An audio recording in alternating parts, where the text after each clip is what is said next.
Hello, everyone, and welcome back to the Rave Social Podcast. I'm your host, Jaiden, and today we have Julia. We're so excited to have her. She is a realtor in Salt Lake City, and she's also a good friend of mine. She's awesome, and she's going to talk a little bit today about real estate for self-employed people, what that looks like, what it looks like to be a realtor, how to market yourself as a realtor. We're going to kind of cover a lot of different topics. But yeah, I think this is going to be a really good episode. And why don't you tell us a little bit about you, Julia? Yeah, I'm so excited to be here. Thanks for having me. Um, yeah, I am from Salt Lake City, grew up here, went to school at the U, and worked in corporate as an event planner for like 5.5 years before I went into real estate. Wow. So I think we'll talk a little bit about that journey and stuff. But yeah, Awesome. I didn't realize you grew up here, which is so cool. I grew up in southern Utah, so there's a lot of things about Salt oh, I Lake didn't that know that either. that were new to me. Yeah, Like even still, I mean, I've lived here for almost 10 years. So, I'm starting to get the hang of it. But I remember when I moved here, I was like, this city is enormous and it's only gotten bigger. it's crazy though, because when I was growing up, like to go past, I grew up in like Sandy Draper area, so to go past Murray was like a trek. To go downtown was like an adventure. And Yeah. then when I was up at the U, same thing, like going to Sugar House was so far. Like I feel like everything about Utah is like if it's further than 15 minutes, it's really far. So Where far. other places it's like 40 minutes is far. But now I'm driving all around the state all the time just for work. And so I feel like I'm a lot more accustomed to just the different areas and what's there and stuff than my little bubble that I was in growing up here. So Yeah, it is interesting. And it's also funny. I know it's funny because my podcast has ranked in Canada. Hi, Canadians. Love you guys so much. hey, Um, but it's funny because I feel like the US and specifically Utah is like the only place where we like measure things by time. We're like, yeah, that's 4 hours away. That's 5 hours away. Like everywhere else, people are like, that's 300 miles or kilometers or whatever away. And so, like, when you say it, I think people are like, what do you mean you measure things in time? I always measure things in time. Me too. It just makes sense. It And I just don't care how many miles away it it is. that's what makes sense to me. Yeah. Yeah. I think it's the difference of like probably living in it, like really metropolitan areas versus Yeah, like, you can, it would take 4 hours to get from like one side of New York to the other if you were to drive it. But like in that's Utah, true. you can go from the top of the state to the bottom. So it's just interesting. So yeah, why don't you tell us a little bit how you got into real estate? Like I said, I was in events for like 5.5 years, corporate events. And before that, I got my degree in strategic communications. So it was like marketing, social media, graphic design, business, which was super helpful during events, right? Because similar to real estate events, it's like you're marketing one thing and it's like there's a timeline, there's a budget, there's a goal. And so anyways, I love doing events. Did that for a long time. I switched jobs in 2020. I started my job and was there for 3 days, and then the pandemic started. And I had worked like so hard to become like an event manager, and I was so excited to like start this new company and like do all these awesome events. And then basically what happened was I pretty much became like an executive assistant office Cause like manager no events. because there was no events. And I mean, I was lucky that they even kept me on, but I just felt like I didn't work this hard to just like have it all stop. And so I started to think like, what could I do? I really didn't know if events would come back, how they would come back. And so I just kind of like stepped back and looked at my skills and was like, okay, I like helping people. I'm really organized. I'm like, feel like I'm like deeply rooted in the community. And I just like being with people, like relationships is like a big thing to me. And Yeah. so I was like, well, maybe real estate. And I feel like there was a lot more crossovers too. There was a time where I like thought I was going to get into interior design. And we had like a photo studio at Overstock where I worked for a long time. And I did like a mentorship over there. And then my mentor there taught a class at Slick in design psychology, which is all about like how spaces affect us and how we can Yeah. manipulate our spaces to like make us feel a certain way. And it all just, I felt like everything just led me to real estate like very organically. And obviously there was like a whole new set of like terms and like rules and all these things that I had to learn, but it's still like the structure of it was so similar to an event.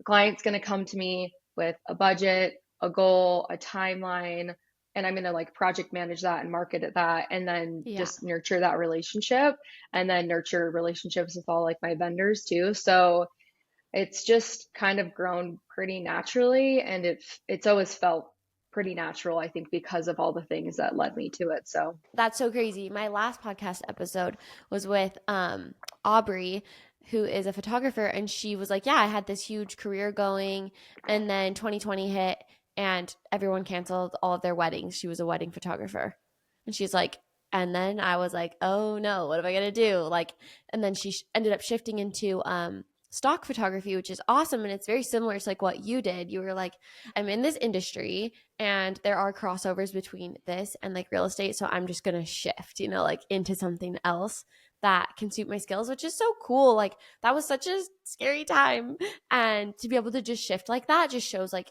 how resilient you are, and it's just amazing to see it. it was such a weird time, but like my job wasn't very engaging. And so I had so much time to like start taking my coursework. And honestly, I was so bored at that job. It felt so lifeless. And it was like, yeah, I was making okay money and I had a job, but I was like, I need more. And I feel like my cup gets filled from helping people. And I just needed that to happen Yeah, again. And so and I people were like always, way buying houses. yeah, well, not with me, not with, You're because like, no one wanted I to, was the baby. well, because no one wanted to buy a house with someone that wasn't super experienced because it was so, like every market that I've been in, they're always like, oh, this is the worst market it's ever been in. And I'm like, like since I've been in real estate. But when I started, it was like, I mean, people were putting in 30 offers on houses. And so it was really hard for me to get the trust of clients and like build up that network Yeah, when I first started out. But, and actually, most of my first clients were previous coworkers because people you already already, had that. people were already like, oh, well, I've worked with Julia and I know her work ethic and she's doing a new thing, but I know that she can do it for me. So a lot of my like first transactions and stuff were with coworkers. Yeah, that is so cool. It just shows like the power of a network for sure. I've always like tapped into my network. Every job I've ever gotten was because of somebody that I knew. I've never Hmm. gotten a job from applying to one on LinkedIn. Like No, ever. I've especially always now. gotten, yeah, Yeah. referrals. My first job, I worked at the hospital. My sister referred me there. My next job, I worked at a marketing firm who a girl I went to CrossFit with referred me to. My job after that, it was just like I've always been connected. And I think that's so important in marketing. Like people actually really underestimate the value of a real life network in marketing. But it's so huge. Well, and not even that, but it's like you are your personal brand. And so it's like that's Yeah. what gets you jobs. That's what grows your business and stuff.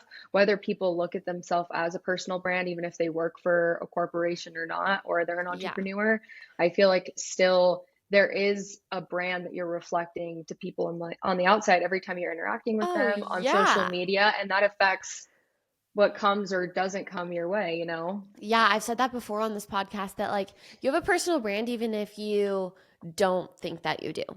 Yeah. It's how your friends and your family and your coworkers perceive you. That is your personal brand. So like Hmm. you do what you want with that, but like I feel like personal brands are just that is the future. Like people want to know you on an individual level. Like I don't want to hire somebody that I don't know. No, Flat and out, I like think I don't want to. no, Yeah. and people just hire people that they like. Like, Yeah. of course, skills are like a big part of it, but whether it's hiring a realtor or hiring someone, a full-time employee, it's like those are end up being the people that you spend the most time with, and you Yeah. want it to be somebody that you enjoy spending time with. And I feel like a lot of times that's just what it comes down to. That's so true. We can talk a little more about that too in a little bit when we talk more about marketing before we get into that, I know there's a lot of people, in fact like most people listening to this podcast are like self-employed, they're either Hmm. freelancers or agency owners or things like that. And I feel like buying a house is so scary to people who are self-employed because it's a little bit of a different process. So can you tell us a little bit about that and how to be prepared? Yeah, I think if it's something that you're hoping to do in the next year, like talk to a loan officer now. And a good loan officer should be able to tell you what your income needs to show for the house that you want to qualify for, because a lot Yeah. of times us self-employed folks want to write off as much as we can so that we pay less in taxes, but that can affect your ability to qualify for the purchase price or the house that you would want to buy. So definitely just start with a loan officer early and get those conversations going. Another thing to keep in mind is they want to see 2 years of employment at your business or you being a contractor, whatever it is, and that income is consistent. Another tip is if you have a car payment or a car that you use for your business, to have it be paid for through a business account. That can just help you when you're qualifying. A couple other things that can help you are having a co-signer of someone that isn't self-employed, so someone that is a W-2, just because Yeah. their income's going to look a lot more Yeah, it's like steady, a lot more stable. steady. And then having like a bigger down payment is always going to help too. But they're looking at your debt to income ratio, and so just planning a little bit out and knowing that you might need to make some adjustments if you don't qualify now. And I would also say to get a second opinion and to work with someone who helps a lot of self-employed folks. There's a lot of Yeah. loan officers that's not really their like bread and butter. So they might say, "Oh, you can't do it," and you feel like you all of a sudden can't buy a house, but then somebody else might have some creative ways to help you get in. And it's so funny you said that. I think people are scared, and I think it's for all those reasons. But some people are like, well, what if my business slows down? What if this? What if that? And I always think about like, there's so many people that I know that are unemployed right now. Like, having a full-time job isn't always steadier than being No, self-employed. it's It's, honestly almost riskier to be like employed because you have no idea. Like at least in my yeah, business, I can forecast. I can see like, yep, oh, this is my income for the next 6 months. I know because I hmm, have clients and contracts. Certainly, like there that is income I will have. And like right. with a job, you could just lose it the I next know. I day. think about that all the time, and especially like these last 2 years, like I feel more steady in my employment working for myself because I know that I'll get back what I put in. Where, Yeah. a lot of people that work corporate jobs work so hard and you're just a number and you could get laid off any day. And it's like, is that more stable than working for yourself? I think it depends on Yeah. what industry you're in for sure and how much money you can make. But I don't Yeah. know, that's just something that I And think your about. personality, like it definitely depends on your how like risk tolerant you are as a person, Totally. and how uncomfortable you're willing to be. I think that's a huge thing with just entrepreneurship in general. Like just normalize being really uncomfortable because a lot of times that's how it is. Like it's uncomfy. But I agree with you. Like it does feel a little more secure because you can forecast out a little bit and you can see like you develop all these skills as an entrepreneur and a business owner that you can do so like you can pivot all the time. Like you could easily pivot into interior design because of what you're doing. And so like when there's ups and downs in different markets, like you can shift a lot quicker than Hmm. I feel like you can if you're a full-time employee, which also like I value that too because my fiance is a W-2 employee. And I also appreciate that because I'm like, yeah, you have that on lockdown. Like you're the guy who's going to help us qualify for a house, like all of that kind of stuff. And then there's me who can like go be an entrepreneur. So I think there's definitely value in both, but And it's not for everyone, but yeah, I definitely think it's just nice to know like, okay, I can put in what I want and I'll get that. I'll see that come back to me. yeah. But What it, it about is it is not for everybody, that's for sure. no? And you mentioned the debt to income ratio, and I think some people maybe, I think it's, you kind of know what that is, but is business debt included in that? Like if you have business credit cards or business loans, is that included in what they consider? I don't actually know 100% on that. In general, some of the things that they're going to be looking at is like car payments, student loans, if you own another property, credit card debt. If you're not making those payments, that will affect your credit score. So your credit score affects things too. I'm sure if you have bad credit within your business, that would probably affect it too, since you're Yeah. using your business income to help you qualify. But I don't know that answer Yeah, exactly for that's sure. okay. We'll have to ask a loan officer. You're like, I'm not a loan I officer. will report back. But we'll ask and we'll find out. But that's awesome. That was really, really helpful. And now I feel like we can shift a little bit more into becoming a real estate agent and like developing your personal brand. So, what is the importance and the value of having a personal brand as a realtor? This might be a hot take, but I think most realtors are so boring and like give me the ick. I mean, seriously, like if I go to most real estate pages, it's just copy and paste. It looks like it was just stock images. Like there's no life there. And it's like that doesn't work for me. That's not going to be part of my brand. And the people that are showing up that way, you're not getting business from that. I feel like when I started, I felt like I had to like act a certain way and dress a certain way and like if I did all those things, then I would be successful. And it wasn't authentic to me. And I felt like people saw that. And when I started to like dress more myself, not like less professional, but less like classic professional Yeah. realtor, like I wasn't wearing a suit, but like, I don't know. And just showing up in a way that felt more me, I felt like clients just started to be a lot more attracted to me and it was easier for me to like attract clients that I really like to work with. I think having a personal brand is super important and it's not just how you show up on Instagram, it's what you do for people. I think events is a big part of it. Emails, I send a lot of mail marketing. It's just like whatever I can do to support people, but yeah, I think that your personal brand is a big part of why people hire you, especially Yeah. as a realtor. People hire someone that they know, like, and trust. And so if I help someone that had a really good experience, they're going to send someone Other else, people. other people my way. Like most of my business is just referrals.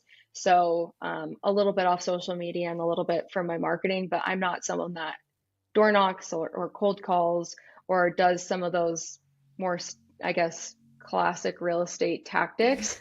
I just lean into the people that I like that like me. And Yeah. that's a big part of it. When I first started too, I had like such a wide net. And now it's like, no, I just want to put into like a smaller group of people that it's just really authentic. Like these are the people that Yeah. I want to show up for. And it will naturally just It's like come back to me. it's really scary, I think, for people in any industry to actually do attraction based marketing. Everyone wants to do it, but when it comes down to it, it's scary because if you're attracting people, you're going to be repelling people.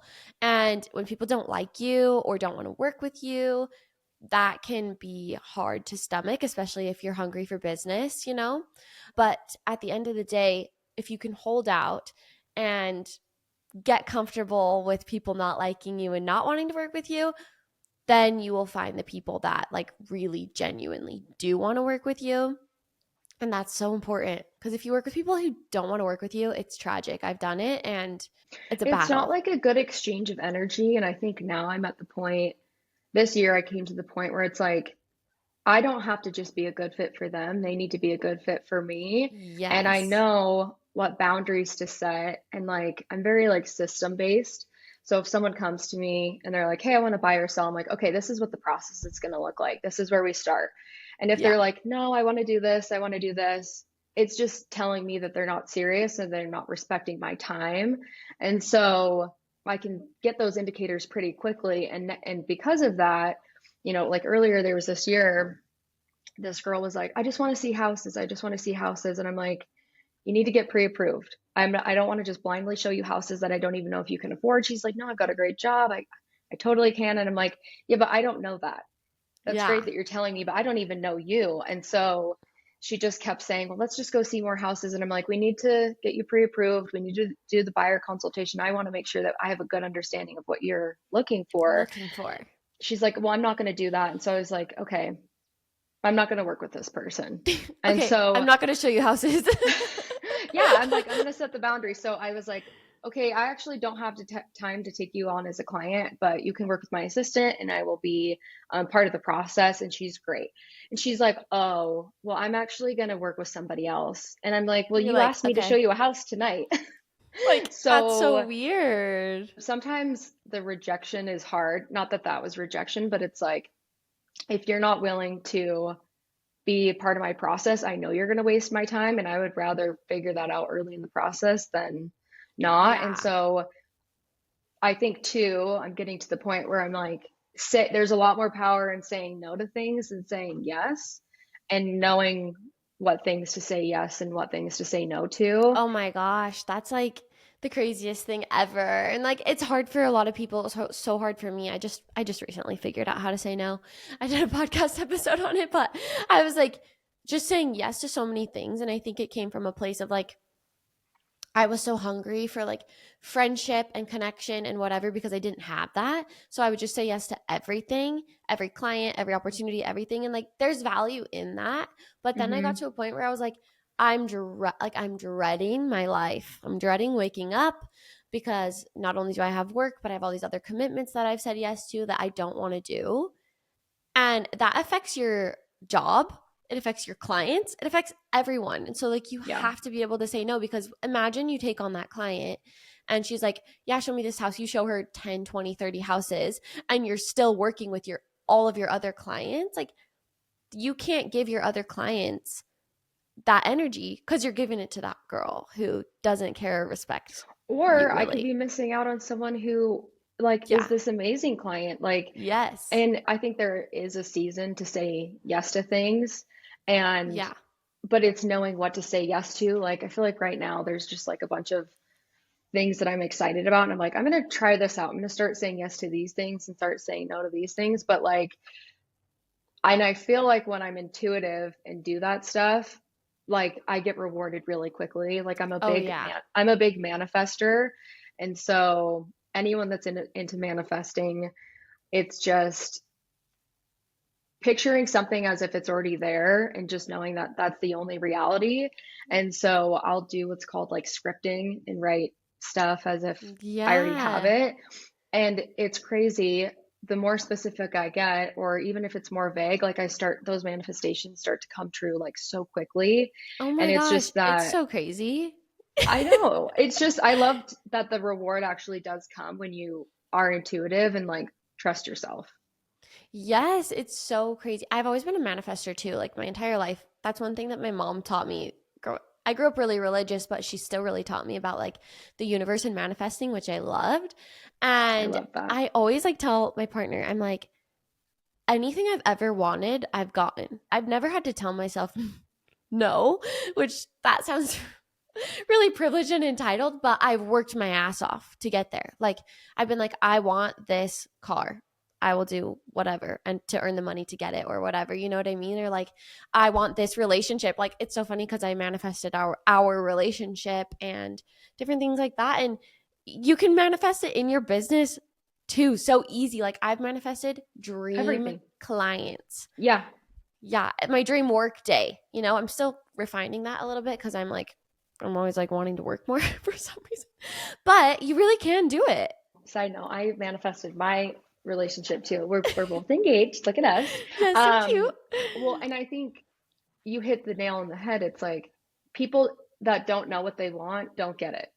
And No. if you know what you want and you know like that you're deserving of it, then you get the things that you want. And it's not just because you want it, you're working towards that. And so subconsciously, like all the movements and all the things that you're doing are moving you towards your like highest and best self and like your dream life. And I Yeah, always say it's like, yeah, I can have my dream life. And of especially as an course. entrepreneur, I feel like there's just so much flexibility to like have your dream life because I don't know. One thing I'm just so thankful for is like if something's not working, I can just pivot. Like all the time I think about when I was in corporate, it was like, okay, I have this idea. Okay, I have to talk to my manager about it. They need to talk to the director. They need to talk to the VP. Can we do it? Is there budget? And it's like, if I know that there's money in my business account, if I have the I can idea, do I can it. just start and I can just find the people to collaborate with. And I just love that I can make my dreams my reality all the time. And it's like I said, I think a lot of people can think that real estate is really boring, but I can host events. I can do all these things that like make it me and make it fun. Yeah, and your events are so fun. I loved the Oh Valentine's yeah, one that you did. Yeah, it was so that was fun. fun. So let's talk a little bit about what it's like to buy in this market. And then I feel like we can even connect that into how to manifest like your dream house. Cause I feel like you're Ooh, excited about that and yeah. yeah. I feel like it's a great time to buy before the end of the year. I think between now and December is going to be a great time to buy. Interest rates are at the lowest that they've been in a year. They're continuing to Yeah. drop. There's tons of houses to choose from, and there's a lot of flexibility because of that. You can negotiate a better price. You can negotiate a credit to pay for closing costs or to buy down your interest rate even more or ask the seller to make more repairs. Just every time I help people in Q4, they win. All my buyers win. And it doesn't mean Really? it doesn't mean that sellers can't win too. But if their house isn't like the best house, then they should probably wait till spring. But I think the market's going to really turn come spring and get a lot more competitive because interest rates are dropping.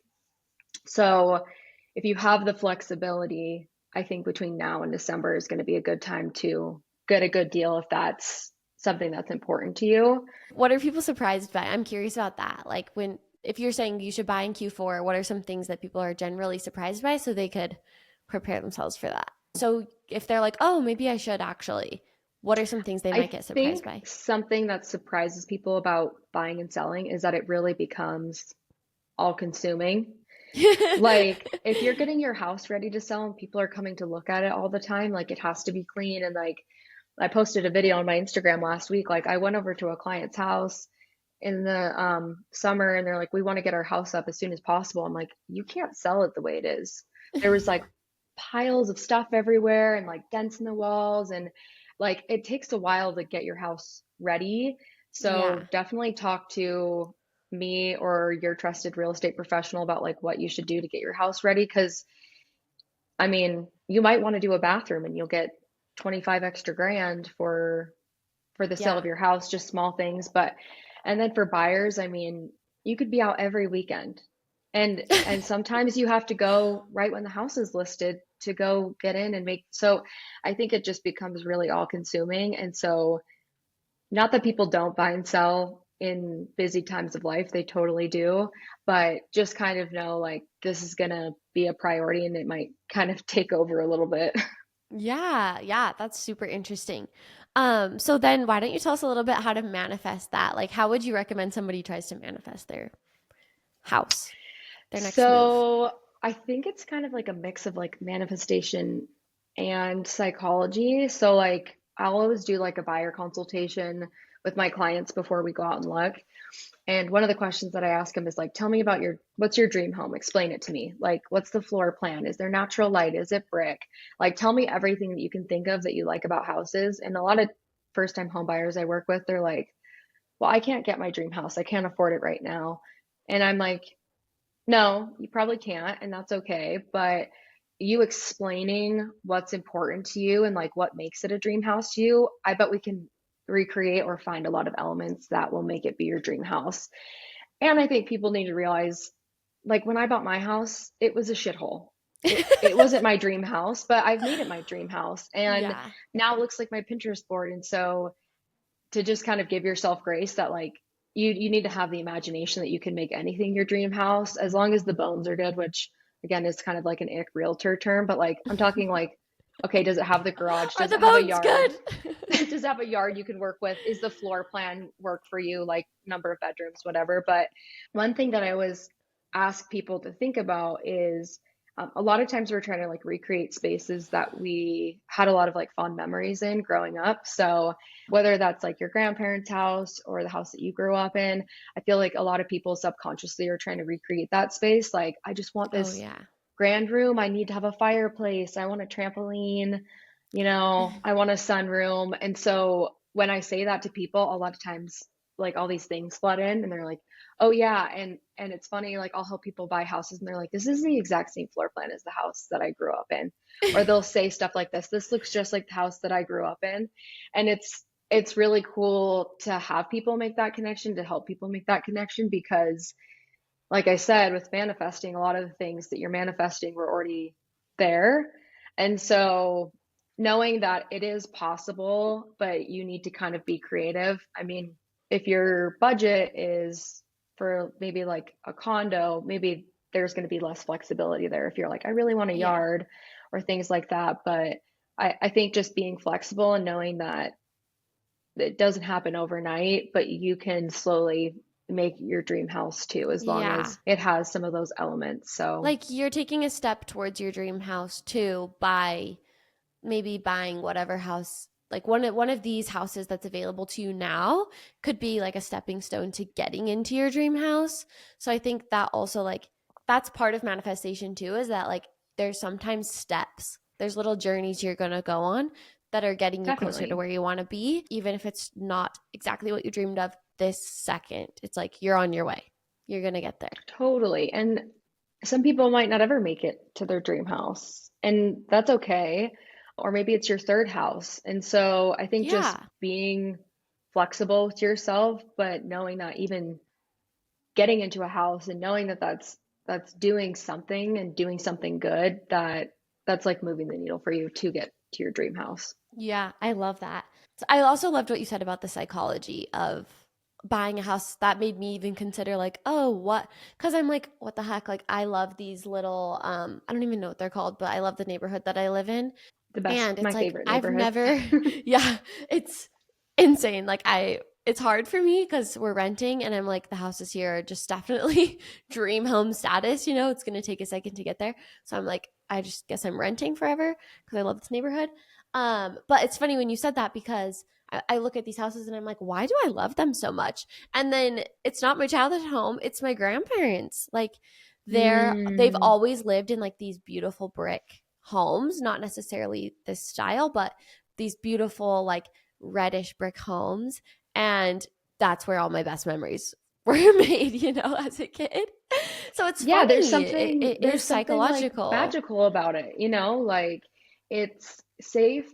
Space has such an impact on how we feel, being productive, feeling energized, feeling safe. And, like I said, there's so many things that you can do to manipulate your space to feel all those things. And if you can't feel safe at home, where can you feel safe? You know what I mean? And that's Yeah. why recreating something that's felt magical, in the past can be really settling and just make it happier to be home. Yeah. Oh my gosh. It's like so crazy because it's true. Like I've lived in neighborhoods that were not very safe in Salt Lake before. And there's just a sense of like, I don't like want to call this my home. And I'm Yeah. not totally in love with it or attached to it because like I don't feel like totally safe here. Hmm. And then when you do live somewhere where you do feel safe, you just show up differently in your life and in your business and everything. You're just like, oh, I'm taken care of. So like now I'm able to Yeah. do what I want. And I think even on top of that, one thing I think about, like before we bought our house, we rented a townhome and then I was in an apartment with a friend. But before that, I moved 5 times in one year. And it was just so unsettling. I didn't feel like I could ever get grounded. I didn't feel like I could relax because I was like, well, when am I going to have to pick up and move? And a lot of that was just like life. I broke up with an ex that I was lived with my brother. He gave me the boot, moved in with my mom. Like it was just, it was many, many moves and stuff. But I feel like that is the really nice thing about either finding a great rental or buying a house is it's like, okay, I can stay here. I can set up shop. I can paint the walls. I can buy Yeah. furniture that fits this space and I can make it my own and make it cozy and like find peace here because that year where I was always on the go, it just didn't feel like I really had a space because I didn't. And I was like, I didn't even really want to make it home because I knew I didn't want to stay some of those places. And now being in our house that we bought, it's like there's still so many projects and stuff that we want to do, but each little thing that we do, I'm like, it feels more us, it feels more homey, it feels more just good. And I think And you just like value the space too when like yes, you get to do that. Like when you get to be comfortable, make yourself comfortable, all of that, like you value it more. This weekend, actually, my fiance was gone. And so, like, this is my office that I'm in. And like, I hadn't set up my podcast studio yet. I hadn't set up this. Mm-hmm. And I just been doing it in this little corner. And I just kind of hated it and didn't even want to record a podcast ever because I was like, I just don't like it. And then this weekend, I just put it all together. I was like, whatever, I'm going to organize it. Like, I'm going to set it up. I'm going to hang my pictures on the wall, put it where I want it. And now I'm like, I love it. And I want to spend time in this space. And again, like that makes you show up differently in your business, Yeah, in your life, in everything that you do. it's so impactful. It's what spaces we're in, I feel like affect us just as much as the people we spend time with. Like, Oh, yeah. you either feel happier and more productive or maybe like depressed or like for me when I'm in really messy spaces, it feels really like chaotic and I have more anxiety. Where if Oh, you're in yeah. like a more clean space, sometimes spaces are too clean and you feel anxious because of that too. You're like, But am I in a doctor's office? if you think about it, you're actually already manifesting your dream house because you're already living in the neighborhood you want to be in. Who Yeah, cares that's if so you're true. renting? You know what I mean? Because you're walking those streets every day, looking at the houses, living in a house in that neighborhood. Like you're already like doing all the visualization to be like, this is where I live, this is my life, I'm successful, whatever like positive Yeah. thoughts that one day you are going to own a house there 100%. And who cares if you're renting there now? You're still in that neighborhood. Yeah, that's such a awesome way to put it and frame it. And I do feel that way. I'm like, I feel like the areas you're in and who you surround yourself with, like, totally elevate your life on a subconscious level when you're like, this is normal. This is normal for me to live in a nice neighborhood. It's normal for me to live in a tidy house. It's normal for me to live in a beautiful space. That becomes your reality. You Hmm. it just naturally does over time. So yeah, I love that so much. I know. It's And perfect. one of the Mm. questions we had was, how do you handle rejection? Which is so big for like, there's so many people listening to this podcast that deal with rejection on a daily basis. So, how do you approach that? In real estate, two things. You have to, well, a couple things. You really have to be a self-starter. You have to be flexible because there's a lot of no's, and it might not always be a big no, but like I'm getting rejected constantly. Whether it's me texting someone 8 times and they don't respond to me, that's getting rejected, or they decide to work with someone else or whatever happens. I think when I first started, all the rejection hurt so much more. Like if a friend didn't work with me, I was devastated. And it was so hard. And I'm sure that you felt that way too. And now I'm at the point where sometimes working with friends is actually a lot harder. And I don't know if Oh, that's who yeah. I want my like primary client to be because it's harder to set boundaries. But on the rejection thing, I think it's just knowing like that wasn't for me. That wasn't meant for me. And like that is a way that I can kind of like make peace with it. Like I'm not for everyone and everyone's not for me. And people have to say no to me just like I have to say no to them. And that leads to the right things coming my way, opportunities and people. And it doesn't mean that the rejection doesn't get me down. It does. And especially if you're like on a losing streak and it's just like bam, bam, bam, it sucks. It does. It sucks so bad. But you can't let like the sum of your rejection define like who you are or how successful you are. It's just a No. moment. And I think too, just trying to like learn from those moments instead. And if there is an opportunity for me to ask for feedback if something goes wrong or I get rejected, to actually take that feedback and say, well, what can I learn from this? Or like, what can I do better moving forward? And actually be thoughtful about it. There's sometimes you just have to take it with a grain of salt, but in real estate, there's just like crucial conversations. I don't know if you've read that book. I I'm haven't, like, but I'm so oh, curious. it's really good. It's just like preparing for like high stake conversations, which that could be something with a partner, it could be like a negotiation, it could be something with a client. And so many of my conversations are high stakes. And I'm going to have to deliver bad news. And I'm going to have, like, I will get to deliver good news too.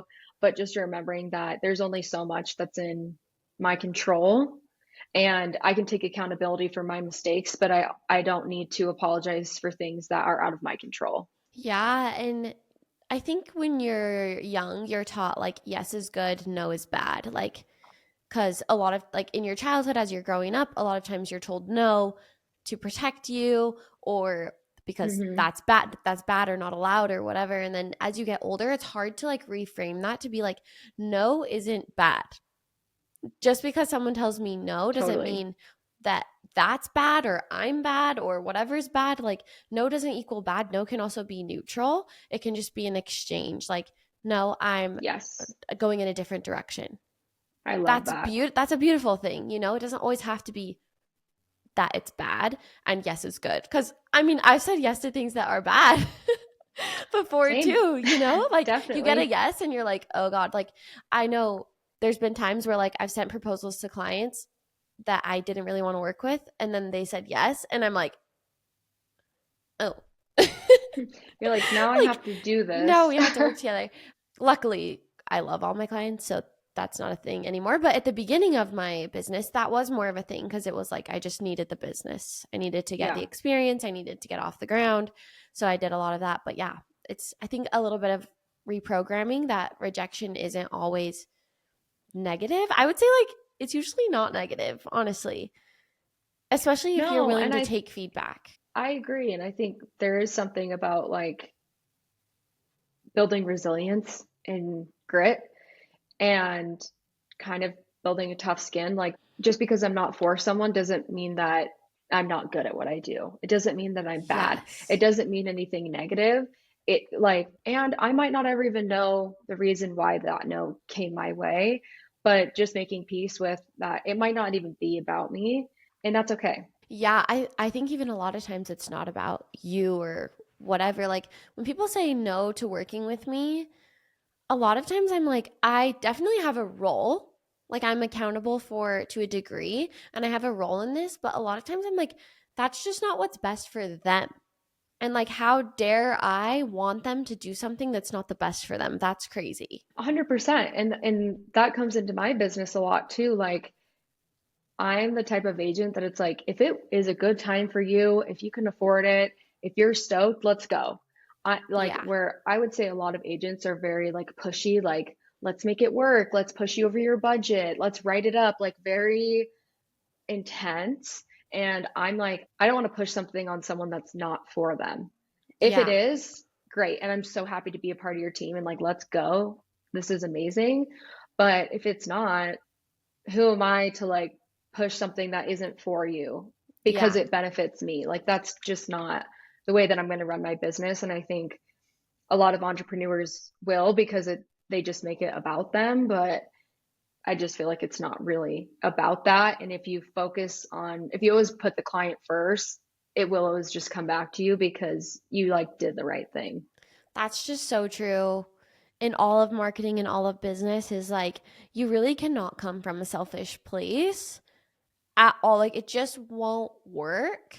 And it may work for a quick win, but that's not going to Hmm. feel good to you and it's not going to feel good to that client and they're not going to want to have a long-term relationship with you. And like I'm a little bit woo-woo even to the degree where I'm like and then that money is not like good money. Like that money Dirty has bad money. energy. Like it literally does. So I Yeah. don't know. I just think it's important to yeah, be come from a place of service and really just be that like honest person for them to come to. Like if you come to me for social media and you're not in a place for it, like I'm not going to tell you to do it. I tell people no all the time. Like you're not ready for that investment or you don't have the time to invest in that right now. Hmm. You should do something else. Yeah. And I like what you said about the energetics. Like, I feel like everything is an exchange of energy, like good or bad. And so just focusing on the good energy and a lot of that like has been the theme of our conversation is like saying yes or no. Like, it leads to like better things coming your way and like the right things coming your way.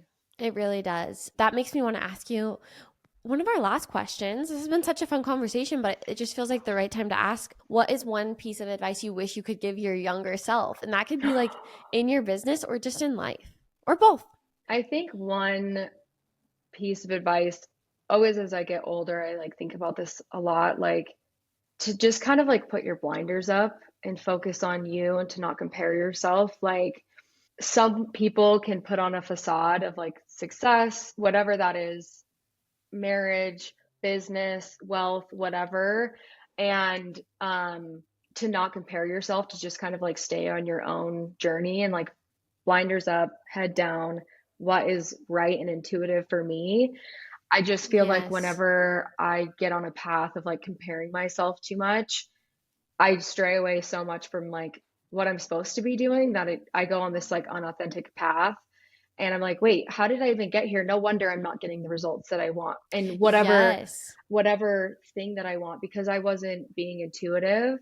And it's so hard to do with social media and just everything. But I I this is a piece of advice I need to continue to give myself, but just to kind of like stay on my own path and to be intuitive, and that and to trust that like when I listen to myself and do stuff that's like for my highest and best self, that like everything works out for me. Everything goes my way. It just, Yes. yeah. And that doesn't mean like there won't be challenges along the way. Like, I think challenges are just a normal part of life and they make you a better person and they help you see your blind spots. But like, I completely agree with you that when you cut out the comparison, which is hard on social media, and it's also why the mute button exists. Like, you're never going to offend someone with a mute button. They don't even know that you've muted them. But that just helps you like put your blinders on and like really go inward and like see Hmm. what do you want, you know? And people do put on these facades of wealth. And I can tell you, like, I've worked behind the scenes in a lot of businesses beyond just social media, and I see what is really going on in people's lives, and it's not what they're showing on social media.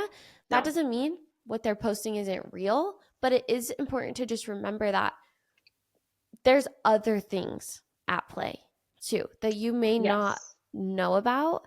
Yeah. And knowing that alone helps you approach social media from a better lens. Like, that's so cool. I know there's other stuff going on in your life. Yeah. Moving on. Yeah. I'm curious, like, recently I like follow a bunch of other realtors just to support them, like people I know.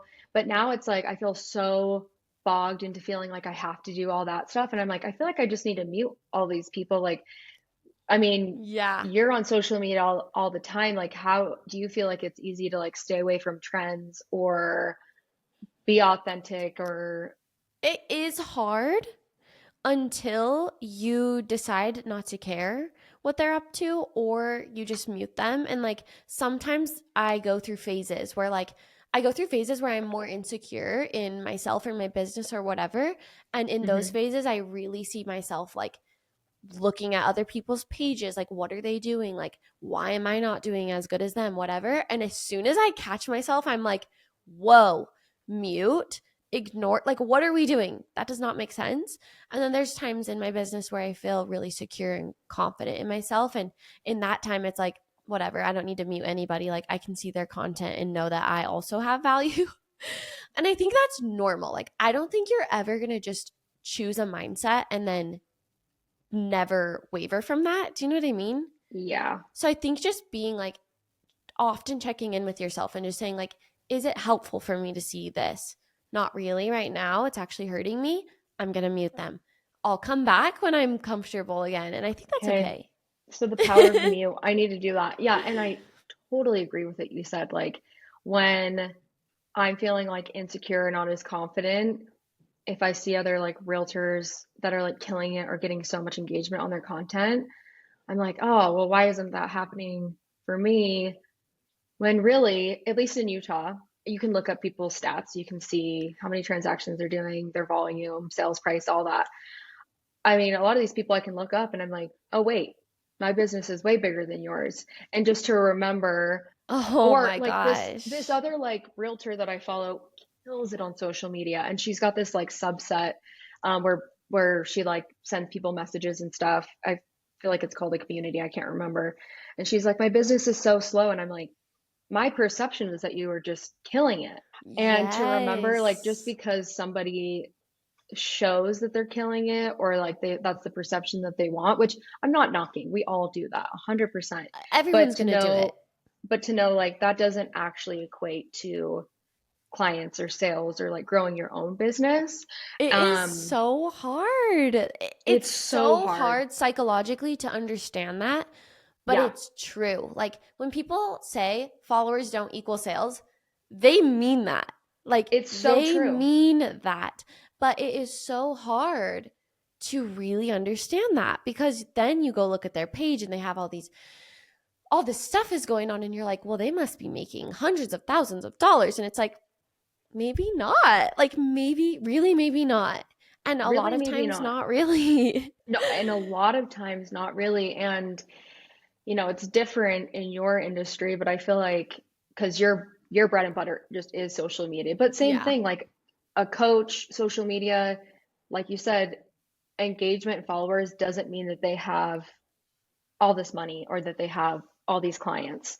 And I feel like it's just hard now, like as part of your brand, you have to show up and do all these things, but not everybody is perfect at social media and it should be a part of your business, but it's it is so hard to like kill it at your marketing, kill it on social media, make sure you're showing up for your clients in the right way, have time for your family and friends, work out, make sure your hair is washed, all these things. Like It you is just have to literally, give yourself some grace.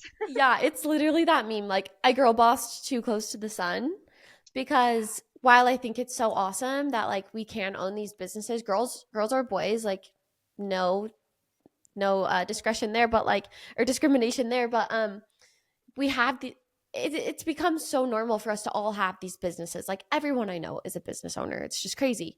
And at the same time, when we took on that responsibility, we took on the responsibility of being our sales manager team, our marketers, our video editors. We're everything. And I think it's just sometimes important to take a step back and be like, I'm doing great. I'm there's doing my always best. there's always going to be people doing better than me. There's always going to Hmm. be people doing worse than me. It's just we're all going up and down and cycling through different phases of our business, and like Hmm. it's not that normal to just always be crushing it. No, It's not you that can't. normal. Most people just can't operate at that level constantly unless they have a team of people behind them to Yeah. help them, which, hopefully we all get to that point where, you can have that team and that is so crucial. Like that's what makes us more successful. But um and back to the entrepreneur thing, I feel like especially in Utah, there's so many entrepreneurs. But whenever I think of entrepreneurs, I think of women. Like I think about Me so too. many women that I know that have their own business that are killing it. And that can look so many different ways, like an esthetician, my hair girl, you and Cass, like a, Yeah. a tax accountant. There's all these people that are running their own businesses and just killing it, these females. And I just love to see that like in our community. And I feel like there's so many like amplifiers that are like, I might not like buy from your business, but I support you and I will like amplify your business and you. I'm obsessed with that. Like there's so many people that are in my community that like maybe I'm not ready to work with them yet, or they're just like I don't need what their offer is or whatever, that like I Mm-hmm. still love supporting, and like they support me and I'm just like hell 100%. yeah, like we do all rise together. And I love that. That support is just amazing, and that's honestly why I love social media, because the connections in the community, like I can't lie, they've literally changed my life. I've met some of my best friends there. My entire business runs on Instagram. Like I can't help but be grateful for it. Yeah. And I think if you're not grateful for it, you're probably, no shame, but like you're using it wrong, and you should shift how you look at it and how you And use and it. and I think maybe it's not for them. And Yeah. I think that is something that people need to be okay with. Like if you dread showing up on Instagram, hiring someone to run your page isn't going to help.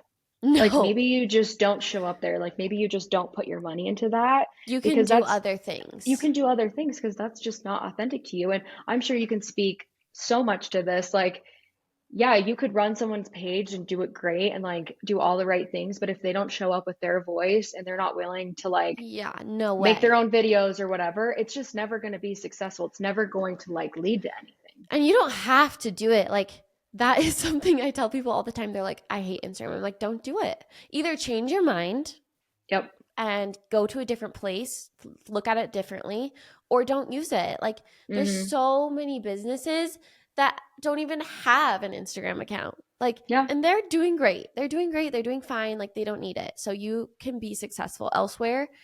You don't need it. I'm always going to advocate for it. Like, hell yeah, because I think Yeah. it's Me fun. too. And I love it. Yeah, because I think it's fun and I love it and I love the community and connections. But yeah, you don't have to use it. Yeah. Oh my goodness, this Instagram. was such a fun conversation.